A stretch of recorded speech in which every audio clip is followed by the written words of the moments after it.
इस समय पश्चिमी एशिया की हालत चिंताजनक है। बीते 2-3 हफ्तों में जयशंकर जी ने और हरदीप पुरी जी ने इस विषय पर सदन को जरूरी जानकारी दी है। अभी संकट को 3 सप्ताह से ज्यादा हो रहा है। इसका पूरे विश्व की अर्थव्यवस्था पर, लोगों के जीवन पर बहुत ही विपरीत असर हो रहा है। इसलिए पूरी दुनिया इस संकट के जल्द से जल्द समाधान के लिए सभी पक्षों से आग्रह भी कर रही है। अध्यक्ष महोदय, भारत के सामने भी इस युद्ध ने अप्रत्याशित चुनौतियां खड़ी कर दी हैं। ये चुनौतियां आर्थिक भी हैं, नेशनल सिक्योरिटी से जुड़ी भी हैं और मानवीय भी हैं। युद्धरत और युद्ध से प्रभावित देशों के साथ भारत के व्यापक व्यापारिक रिश्ते हैं। जिस क्षेत्र में युद्ध हो रहा है वो दुनिया के दूसरे देशों के साथ हमारे व्यापार का भी एक महत्वपूर्ण रास्ता है। विशेष रूप से कच्चे तेल और गैस की हमारी जरूरतों का एक बड़ा हिस्सा यही क्षेत्र पूरा करता है। हमारे लिए ये रीजन एक और कारण से भी अहम है। लगभग 1 करोड़ भारतीय खाड़ी देशों में रहते हैं और वहां काम करते हैं। वहां समंदर में जो कमर्शियल शिप चलते हैं उनमें भारतीय क्रू मेंबर्स की संख्या भी बहुत अधिक है। ऐसे अलग अलग कारणों के चलते भारत की चिंताएं स्वाभाविक रूप से अधिक है। वहां काम करने वाले भारतीय हो या फिर जो टूरिस्ट वहां गए हैं, सभी को हर संभव मदद दी जा रही है। हमारे मिशन नियमित रूप से एडवाइजरी जारी कर रहे हैं। यहां भारत में और अन्य प्रभावित देशों में 24/7 कंट्रोल रूम और आपातकालीन हेल्पलाइन स्थापित की गई है। इनके माध्यम से सभी प्रभावितों को त्वरित जानकारी दी जा रही है। अध्यक्ष जी, संकट की स्थिति में देश विदेश में भारतीयों की सुरक्षा हमारी बहुत बड़ी प्राथमिकता रही है। युद्ध शुरू होने के बाद से लेकर अब तक 3,75,000 से अधिक भारतीय सुरक्षित भारत लौट चुके हैं। ईरान से ही अभी तक लगभग 1,000 भारतीय सुरक्षित वापस लौटे हैं। इनमें 700 से अधिक मेडिकल की पढ़ाई करने वाले युवा हैं। खाड़ी देशों में भारतीय स्कूलों में हजारों विद्यार्थी पढ़ते हैं। सीबीएसई ने ऐसे सभी भारतीय स्कूलों में होने वाली कक्षा 10वीं और 12वीं की निर्धारित परीक्षाओं को रद्द कर दिया है। इन बच्चों की पढ़ाई निर्बाध चलती रहे, इसके लिए सीबीएसई उचित कदम उठा रही है। यानी सरकार संवेदनशील भी है, सतर्क भी है और हर सहायता के लिए तत्पर भी है।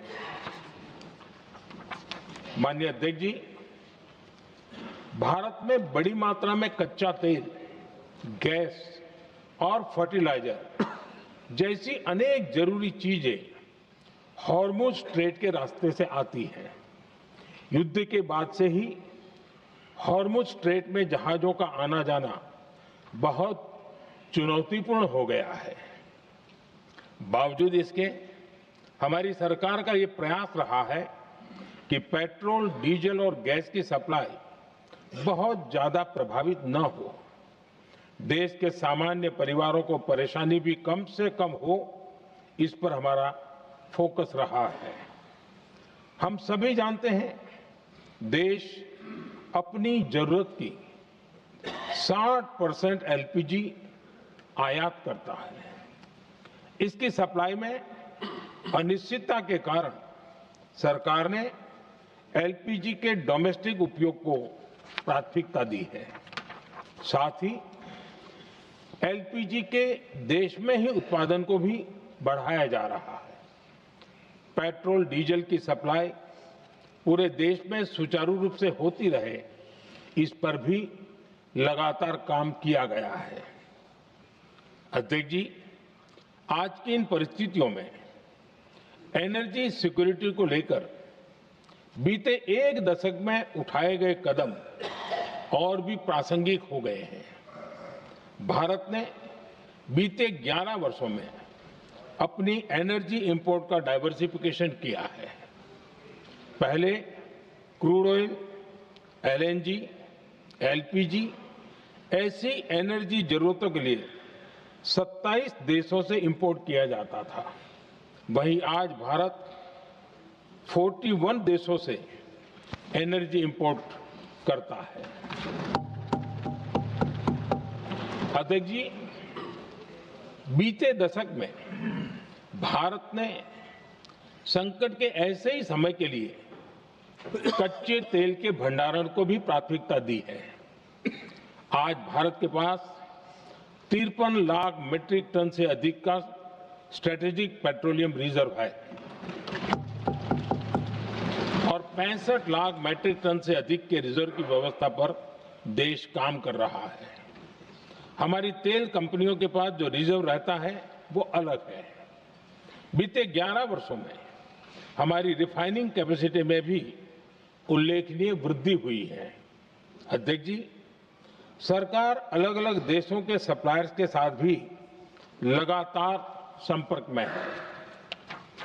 प्रयास ये है कि जहां से संभव हो, संकट के इस समय में देश की एक और तैयारी भी बहुत काम आ रही है।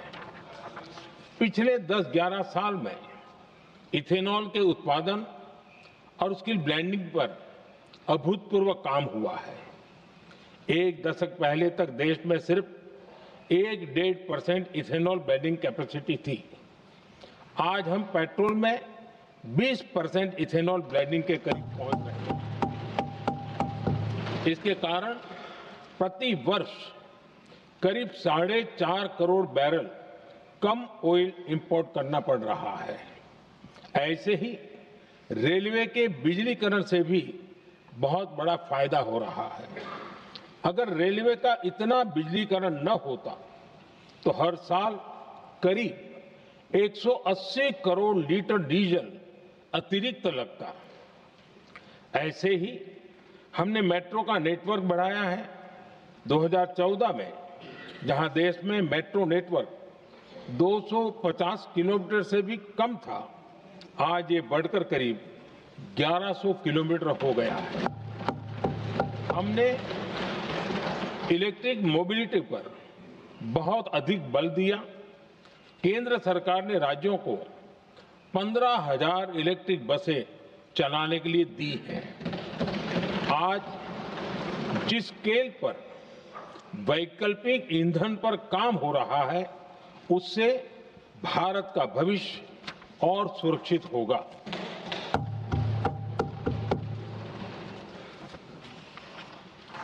आदरणीय अध्यक्ष जी, हम जानते हैं कि एनर्जी आज इकोनॉमी की रीढ़ है और ग्लोबल एनर्जी नीड्स को पूरा करने वाला एक बड़ा सोर्स वेस्ट एशिया है।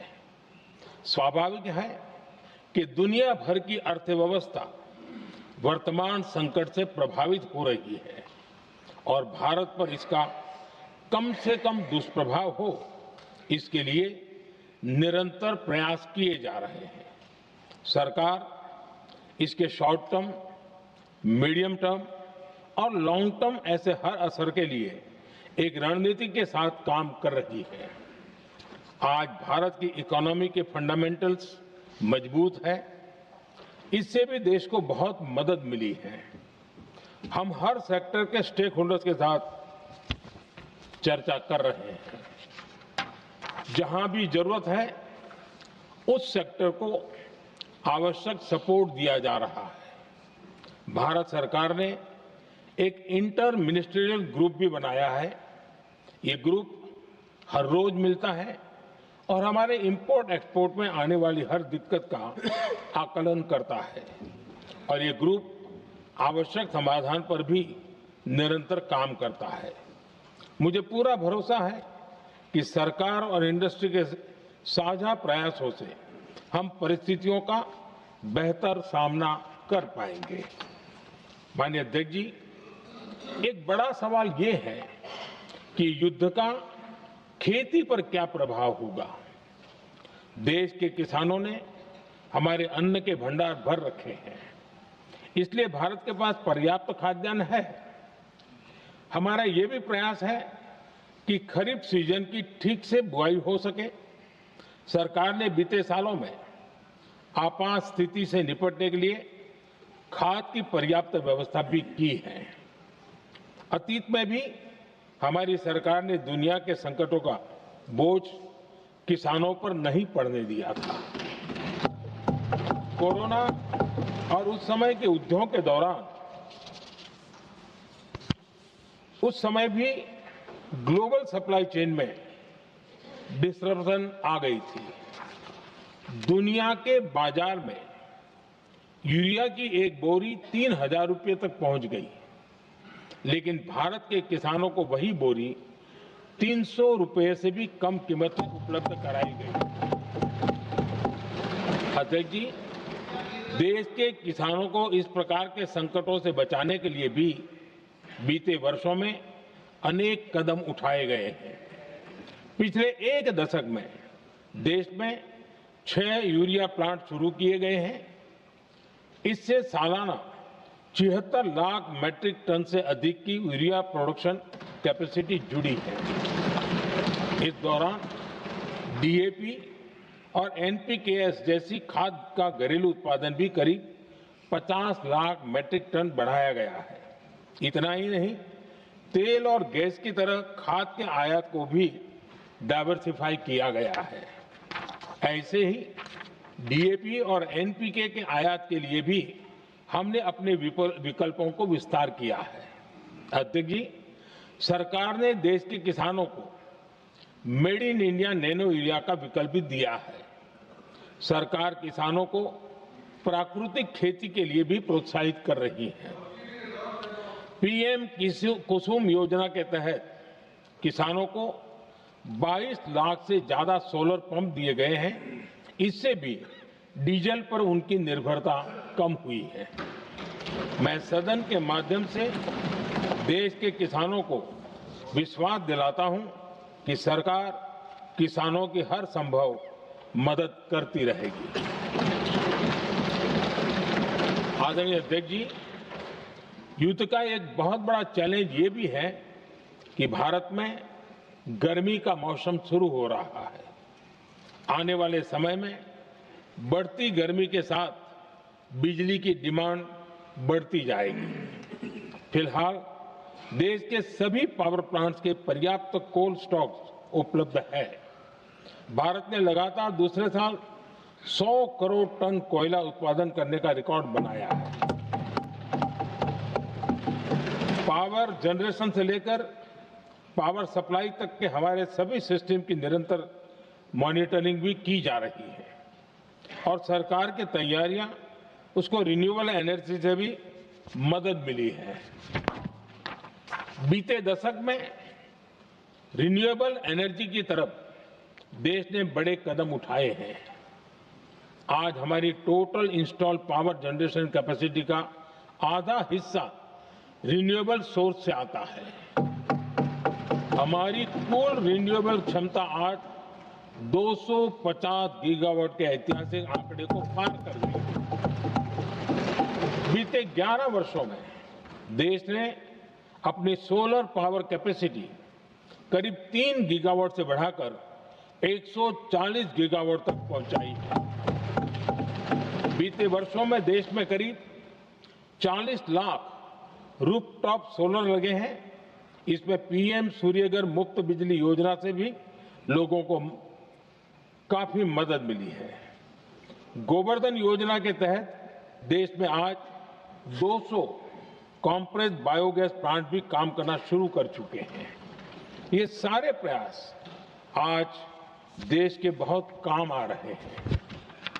सरकार ने भविष्य की तैयारी और बढ़ाते हुए शांति एक्ट माध्यम से देश में न्यूक्लियर एनर्जी के उत्पादन को भी प्रोत्साहित किया है। कुछ ही दिन पहले स्मॉल